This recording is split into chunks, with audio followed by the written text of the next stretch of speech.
Bonjour à vous, ici Sarah Charbonneau et je vous souhaite la bienvenue à cette première émission de la nouvelle saison de La Clique.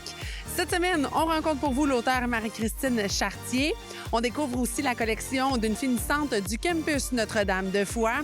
Et j'ai le plaisir pour vous de rencontrer les propriétaires de Paris-Car qui, vous allez voir, ont une excellente raison de nous recevoir.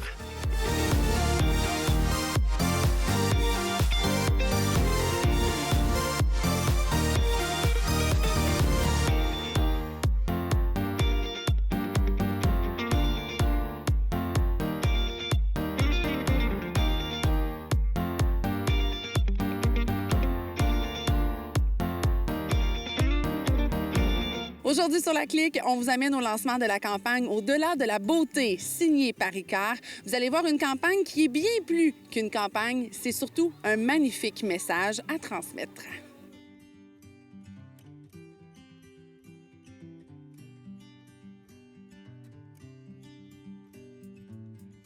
Bonjour à vous trois. On est très contents ce soir de célébrer avec vous une toute nouvelle campagne que vous lancez officiellement avec Paris-Car. Avant de parler festivités et campagne, j'aimerais qu'on parle de vous, de Paris-Car. Parlez-moi un peu de votre histoire. On a 27 ans d'histoire. Moi et Sylvie, on a parti en affaires il y a 27 ans dans la coiffure, l'esthétique. Maintenant, on a 2 succursales, une boutique en ligne. Donc, on fait de la beauté, de l'esthétique, de la coiffure et on a des belles gammes de produits pour l'entretien de tout ça. Et là, parlez-moi justement de votre histoire de sœur, votre histoire familiale à travers ça. On va venir à toi tout à l'heure, mais comment c'est parti tout d'abord? En fait, beaucoup de gens croient qu'on est sœurs. On n'est pas sœurs du tout. Même que plusieurs employés ont pris énormément de temps à nous démêler. Donc, on est 2 amis, 2 passionnés. Et puis, je pense qu'à travers les années, on s'est déteintu un petit peu. Alors, c'est vraiment la passion de notre domaine, mais aussi nos affinités qui ont fait cette association-là. Puis aujourd'hui, bien, on peut dire que c'est une entreprise familiale parce que nos enfants travaillent avec nous aussi. Alors, quelques-uns. On a d'ailleurs un exemple ici. Tu agis à titre, bien sûr, de directeur marketing. Comment c'est d'abord de travailler avec sa mère? C'est une belle opportunité, je dirais. On découvre beaucoup d'affinités qu'on ne peut pas nécessairement découvrir avec sa mère si on ne travaille pas avec, parce que c'est des situations qui sont différentes de quand on est à la maison. C'est des conversations qui sont différentes, c'est des enjeux qui sont vraiment différents aussi. Mais de pouvoir travailler puis d'apprendre d'elle, je te dirais que c'est une belle chance même que j'ai. Ouais. Et assurément, avec le vent de jeunesse aussi, on apprend de part et d'autre, j'en suis certaine. Vous avez d'ailleurs, vous soulignez votre 27e anniversaire. On a tendance à dire une campagne, mais on lance surtout un message aujourd'hui officiellement. Parlez-moi de ce qu'on souligne ici même au Club de golf La Tempête. Ce qu'on souligne, c'est la liberté d'être soi-même. On a vécu dans la dernière année beaucoup d'émotions, beaucoup de choses. Puis quand Jean-Sébastien nous est arrivé avec le projet de partager ce qui était pour nous au-delà de la beauté, de le partager au public, ça l'a fait comme un coup de cœur et on a dit oui. Le but, c'est de faire du bien aux gens, comme la réflexion qu'on a eue face à ce message-là qui nous a fait du bien à nous. Donc, la liberté d'être soi-même et, je dirais, pas d'éliminer, mais au lieu de travailler contre des standards, bien, d'aller plus vers la liberté, puis la liberté de choisir, la liberté d'être. Puis, c'est là-dessus qu'on veut passer un message, que ça soit plus léger, moins rigide de cadrer dans des choses, des fois, qu'on n'a pas nécessairement le goût de cadrer, mais parce que la société le veut, on se plie. Donc, c'est un peu ça le message qu'on veut passer. C'est vraiment de faire évoluer la beauté, qui est un domaine, pas un domaine, mais un message qui stagne, qui a été, on se fait au standard, après ça, c'est juste la beauté naturelle qui est la vraie beauté. Nous, on veut faire évoluer ce message-là. Ce qui est beau, c'est se trouver beau, c'est d'être libre, d'être qui on veut, c'est de prendre des décisions pour nous. Puis ça, c'est un message qu'on pense qui n'est pas assez véhiculé puis qui peut faire vraiment de bien dans la vie de plusieurs personnes. Fait que c'est autant de faire les choses pour soi, oui, mais surtout de ne pas être gêné de le faire pour soi puis de pas... de de pas écouter les jugements des autres, de le faire pour soi, de se sentir bien. Puis un coup qu'on se sent bien, bien c'est là qu'on devient vraiment beau, je pense. Et là, on le disait justement, c'est toi qui as lancé un peu cette idée-là. Comment t'es venu à l'esprit une idée comme une campagne comme celle-là, comme Au-delà de la beauté? Je te dirais que c'est dans l'ADN de l'entreprise. Ça vient des propriétaires, ça vient de l'entreprise en général. Pour moi, c'était pas compliqué. Pour moi, j'ai pris qu'est-ce que c'était l'entreprise, puis j'ai dit, OK, bien, comment est-ce qu'on est capable de passer un message qui va être clair puis qui va faire un beau changement dans la vie des gens? Bien, c'est ce message-là. Puis je suis allé chercher des gens qui sont exceptionnels, qui font partie de cette campagne-là, des ambassadrices qui ont embarqué dans le projet comme si c'était leur. Puis non, je suis vraiment content d'avoir fait ça, puis c'est juste venu... c'est venu toute seule, puis c'était juste de le penser puis de l'exécuter après parce que la base était là. Et là, d'ailleurs, vous parlez des ambassadrices. On en a plusieurs qui sont là ce soir. Quelqu'un de vous trois aimerait me parler de ces ambassadrices-là, de leur choix? On est vraiment choyés parce qu'elles ont toutes un petit quelque chose de différent, mais que toutes sont en accord cœur-tête. Tu sais, le goût de faire quelque chose, des fois ta tête dit non, non, non, mais ton cœur dit oui. Bien, ces personnes-là ont cet accord-là, cœur-tête, et puis ils le transmettent bien, ils le dégagent bien, puis vous allez le voir. Je pense que c'est quelque chose qu'ils ont bien réussi à transmettre dans ce que vous allez voir. Dis-moi un peu peut-être les noms. Oui, j'ai Trudy, Nadé, Karine, Anne-Marie, Julie, Cassandra, puis... Ah ben il y a vous deux qui font partie aussi de la campagne. C'est vrai, vos visages sont sur mon PDF, je vous le confirme. Exactement. Puis c'est ça, donc c'est vraiment une gang extraordinaire, puis on est vraiment contents de les avoir. Et là, la suite, bien sûr, parce qu'on célèbre le tout ce soir, mais la suite pour cette campagne-là, cette mission-là, ce message-là, ce sera quoi pour les prochains jours, les prochains mois?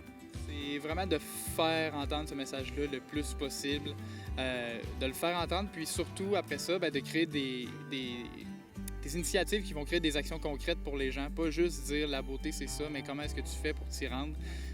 Fait que c'est autant avec les ambassadrices qu'on a là qu'on va être capable de faire créer des actions aux gens, avec d'autres initiatives qu'on a eues à l'interne aussi. Fait qu'il y a vraiment plein de belles choses qui s'en viennent. Fait que juste à continuer de suivre ce qu'on va faire, puis tout va s'emboîter, puis tout va faire du sens. Génial. Bien, je vous souhaite bonne continuité dans cette belle aventure-là. Bravo vraiment pour ce beau message que vous avez lancé. Je pense que les femmes ont le mérite et monsieur, madame, tout le monde, je pense que le message va pouvoir aller encore plus loin. C'est ça qu'on veut, c'est ça qu'on souhaite. Exact. Merci à toi. Merci. Pour moi, la définition de la beauté, c'est maintenant, aujourd'hui. C'est d'apprécier les moments présents. Ce que moi, je trouve particulièrement beau, c'est un enfant. Un enfant, ça agit sans réfléchir, par intuition, par instinct, sans peur. Ça décide de marcher, ça se lève, il part, il n'a pas peur de rien. Pour moi, ça, c'est la beauté. D'agir par envie, par intuition. Pour moi, aujourd'hui, c'est la vulnérabilité. Je te dirais que ce mot-là ne sortait même pas de ma bouche il y a quelques années parce que je me le permettais pas. J'avais beaucoup de responsabilités, tout ça, j'en ai encore. Mais maintenant, la beauté pour moi, c'est de me permettre cette vulnérabilité-là, d'être capable de dire, bon, bien, il faut que je prenne soin de moi, il faut que je me pose. C'est important de se faire du bien sans culpabilité, de se faire des plaisirs sans culpabilité, puis sans peur du jugement des autres parce qu'on prend du temps pour nous autres. J'ai été obligée de me remettre en question, puis je te dirais que c'est quand j'ai eu mes enfants. Quand j'ai eu mes enfants, parce qu'étant jeune, je suis une personne qui était très timide, très... je suis la 9e d'une grande famille, dans le fond, donc de prendre la parole, c'était pas dans mes forces parce que la situation le faisait comme ça, mais quand j'ai eu mes enfants, je dirais que ça nous oblige à faire sortir nos forces. Si je suis bien pour moi, bien, les autres vont s'en ressentir automatiquement, là. Et puis c'est là que mon évolution est devenue... je dirais que j'ai évolué plus vite. Même si j'ai un mauvais commentaire, c'est pas quelque chose qui me définit. Ce qui me définit, c'est ce que je suis, mes actions, ma façon de faire. Permets-toi d'être libre. Permets-toi de t'offrir ce que tu souhaites. Puis c'est vraiment ça qu'on veut qu'on veut véhiculer parce que c'est ce qu'on a fait au cours de toutes de nos années. C'est de voir au-delà de la beauté, mais d'être bien et de se permettre ce qu'on souhaite être, ce qu'on veut transmettre, ce qu'on veut devenir. Donc, c'est ça, d'être libre d'être soi-même.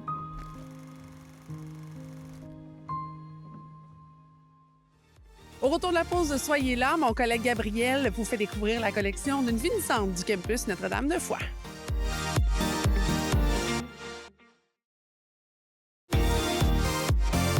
Salut, c'est Gabriel Morin. Aujourd'hui, je suis au campus Notre-Dame-de-Foix avec Alicia Melançon, qui est finissante du programme Design de mode. En primeur aujourd'hui, des morceaux de sa nouvelle collection. Je vous laisse découvrir ça.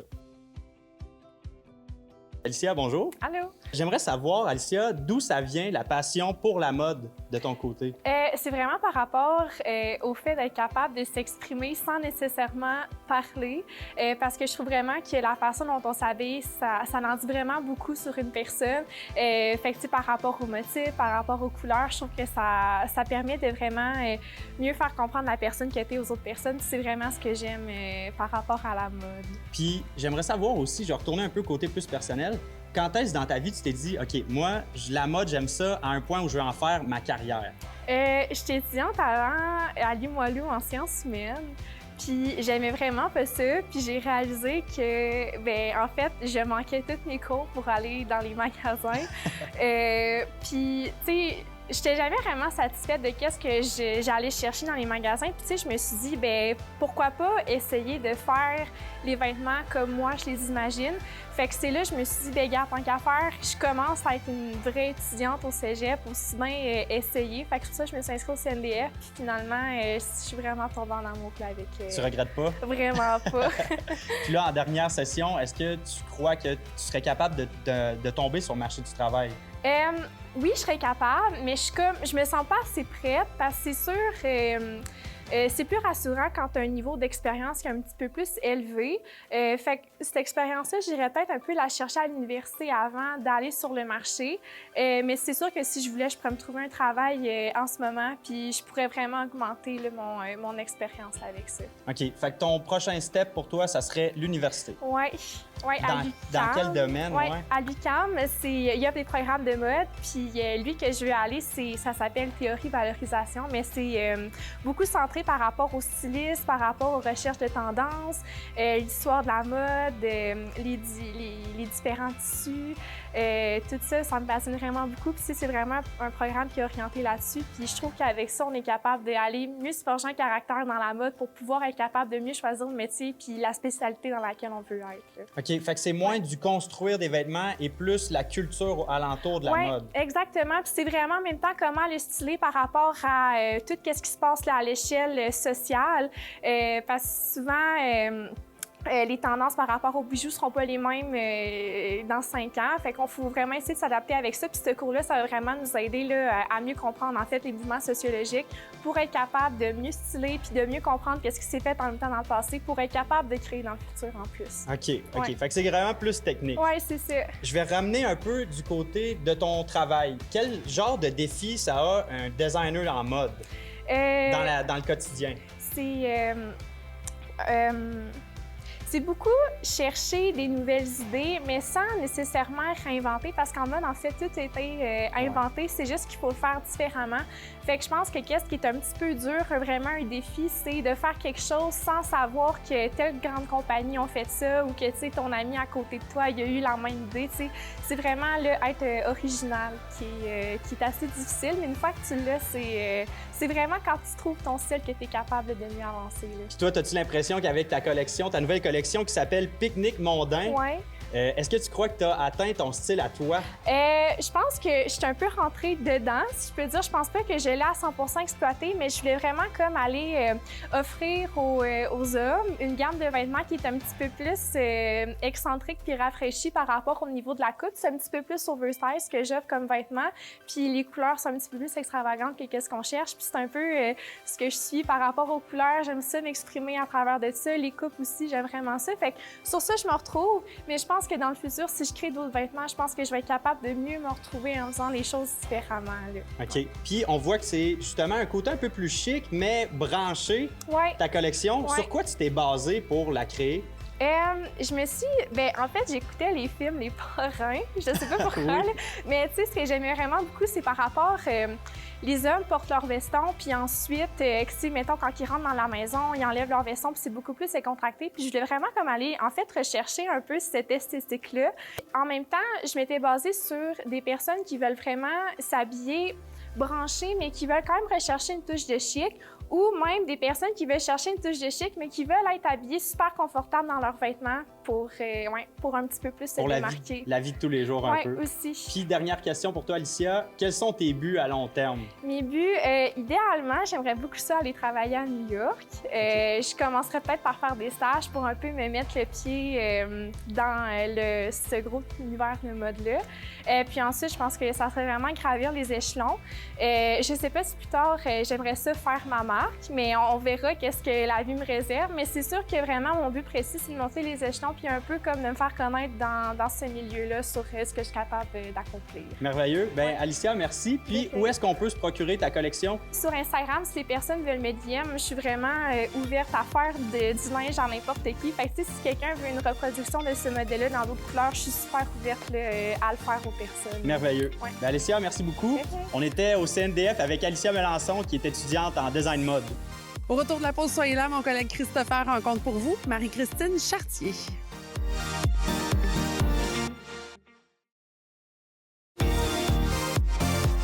Aujourd'hui, je vous présente l'entrevue de mon collègue Christopher Dicker en compagnie de l'auteure Marie-Christine Chartier, elle qui a fait récemment apparaître un tout nouveau roman, La floraison des nénuphars.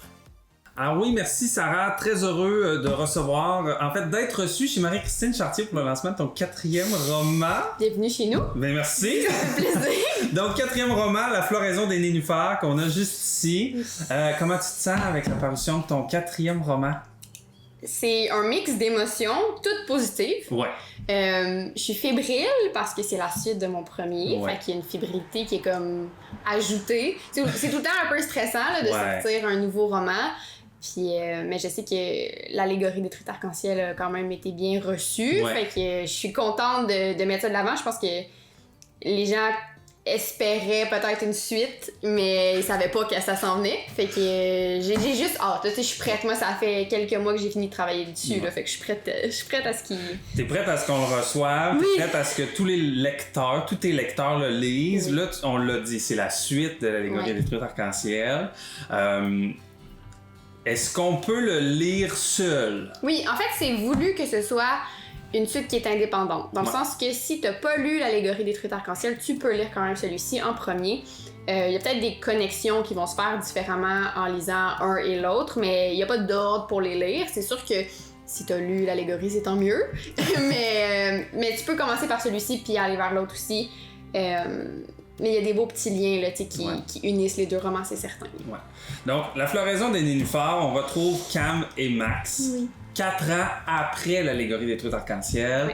Et là, bon, ils sont en couple, on le sait, ça s'est terminé comme ça. Et là, il se passe quoi, là? On est 4 ans plus tard, comme je disais, il se passe quoi dans leur vie? Dans le fond, on est 4 ans plus tard, donc Max et Cam ont évolué en tant que Ouais. personne et en tant que couple. Donc professionnellement, ils sont beaucoup plus campés dans des emplois qui peut-être pas leur ressemblent, mais qui sont plus demandants, disons.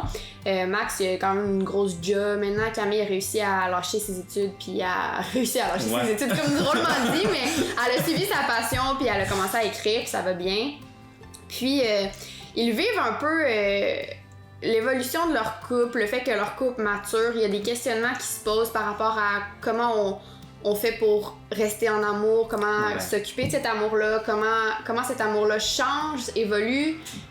Donc, ils vivent certains défis par rapport à ça, par rapport à leur couple qui change, le côté fusionnel de leur relation qui est un petit peu moins présent parce que justement, ils ont plein d'autres trucs connexes à leur vie.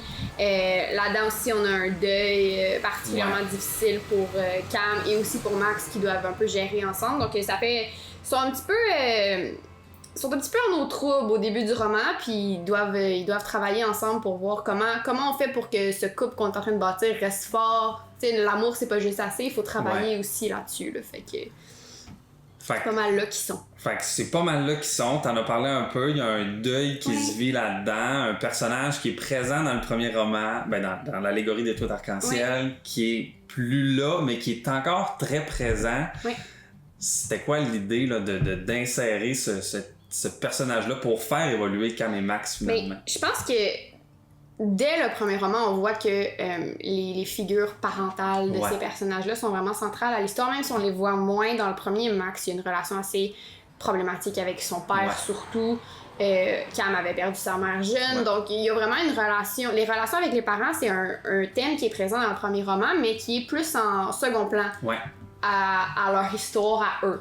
Dans ce roman-là, je voulais aussi parler de tout ce qui les entoure dans leur vie. Donc, je parle aussi de la sœur à Cam, qui devient aussi plus importante dans ce roman-là. Je trouvais que c'était important de faire graviter des gens autour de cette relation-là, parce que, bon, c'est ça, le premier roman était très centré sur juste eux, mais dans une vie, il n'y a pas juste notre conjoint ou notre chum. Il y a tous des gens qui gravitent autour de nous. Fait que c'était de là que ça partait l'idée d'élargir leur cercle un peu dans cette histoire-là. Là.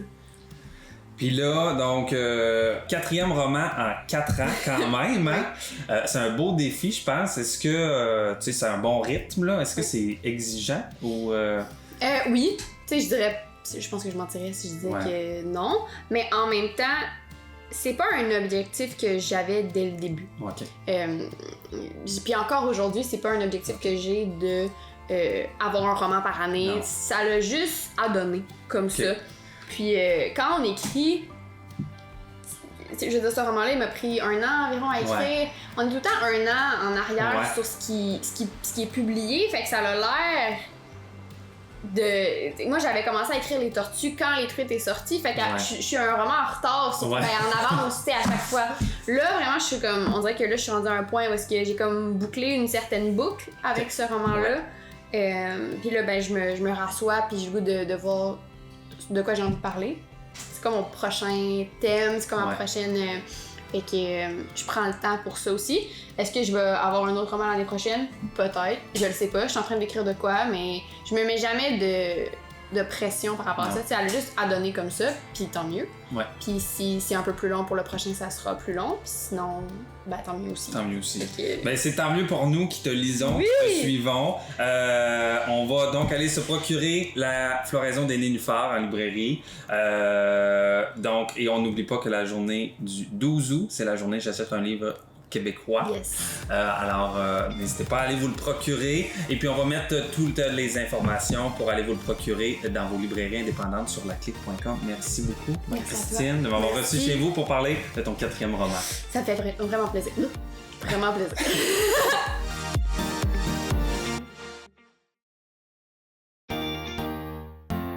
Alors voilà, c'est ainsi que se conclut l'émission pour cette semaine, en espérant que vous ayez apprécié nos différentes rencontres. Bien sûr, pour revoir nos précédents épisodes, mais aussi nos précédentes saisons de La Clique, je vous invite sur le télémag.tv ou encore sur le laclique.com. Et comme à l'habitude, suivez-nous sur les réseaux sociaux. Quant à moi, je vous retrouve la semaine prochaine. Bye tout le monde!